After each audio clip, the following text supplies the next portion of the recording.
Good morning friend. आज मो बुधवार आपण मानक 9टा हेलानी जेहेतु ठंडा दिन बहुत तो मुझे शीघ्र शीघ्र गाधे पूजा सारिकेटा चा बनई मुझे तापर मु नास्ता करनी आ नास्ता बनई जेहेतु मैंने बहुत बुढ़ा बुढ़ी हेलानी तो शीघ्र ही नास्ता तांको दरकार आ सकाळ बाहर बहुत खरा पड़ी थाए समस्ते खरारे ही आम खरारे टिके बसताऊ तापर तांको नास्ता दे जलखिया करनी तापर मु चली आसती मोर लंच तैयारी करने मोर लंच रे आज मटन करी से मसला सब बाहर कर देइथिली मसला रे पियाज रसुण अदा गरम मसला तेजपत्र ये सब ग्राइंडिंग करनी ग्राइंडिंग कला पर मो तरकारीटा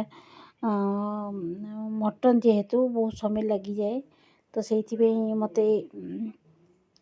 शीघ्र ही बसैया पड़ा मुझे बसईदेली आम रेसिपीटा आपण मानक सेयार करनी तो ये लंच करनी लंच भी माने बहुत लेट हो जाता संध्या यहाँ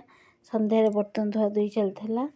तापर मोर संध्या मुझे बसता आपण मानक आज ये रखिली पुणी नेक्स्ट वीडियो।